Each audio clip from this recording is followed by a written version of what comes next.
Magandang araw po sa ating lahat. Ako po si Dr. Reggie Gonzaga Mascardo.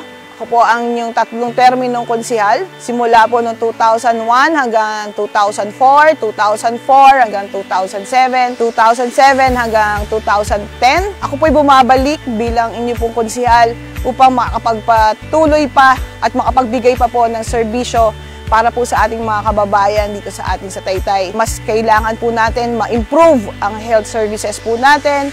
Nang magkaroon po ng pandemic, nagkaroon po tayo ng mga responde sa COVID. Pero kailangan po natin ng isang parang 911 na center para po makapagbigay tayo ng mas magandang responde sa ating pong mga pangangailangan ng ating mga pasyente. At magkaroon din po tayo ng para sa disaster preparedness, kung kailangan din po nila ng assistance ay maibigay pa po natin. At higit sa lahat ay magkaroon pa rin po tayo ng dialysis center dahil mas kailangan po natin to sa mga panahon na to, pangkaraniwan po sa mga taga-Taytay. Kung hindi man po libre, kung magbabayad sila kahit po kalahati or maipasok po natin sa PhilHealth or sa Malasakit para po mas maibigay po natin ang tamang serbisyo po para sa ating kababayan, lalo-lalo na po sa parte ng kalusugan. At syempre din po ay maiayos natin ang palengke po ng bayan ng Taytay. Dahil nung araw, kahit po hanggang ngayon, ang palengke po, dyan tayo bumibili ng ating mga pagkain. So kailangan po ang lugar ay malinis, maayos at meron pong kalidad ang ating pong pamamalengke. Hindi po nagkakagulo. Yung sitwasyon po natin ngayon sa bayan ng Taytay, lalo na sa palengke, ay mas ma-improve pa po natin para naman po sa ating mga kababayan.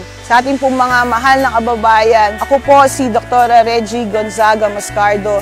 Naging konsihal man po ninyo noong 2001 hanggang 2010 ay hindi naman po nakalimot sa ating mga kababayan. Nagpatuloy po ang serbisyo po ng inyong lingkod sa ating po sa Barangay Dolores bilang Barangay Health Admin. Ang kasabihan niya po na kapag nasa puso mo po ang paglilingkod, mawala ka man sa serbisyo, ito ay magpapatuloy pa rin dahil mahal mo ang iyong mga kababayan. Kaya po sana tayo po ay magtulong-tulong para po sa tunay na pagbabago ng bayan ng Taytay. Ako po ay bumabalik bilang inyong konsihal. Nawa po ay subukan niyo pong muli dahil umasa po kayo ng isang tunay na serbisyo, may pagmamahal at malasakit po. Ibalik po natin ang dignidad ng bayan ng Taytay. Ibalik po natin ang tunay na pagmamahal at serbisyo sa ating pong mga kababayan. Muli, ako po si Dr. Reggie Gonzaga, ang inyong pong 14 at handang maglingkod para po sa inyong lahat. Magandang araw pong muli.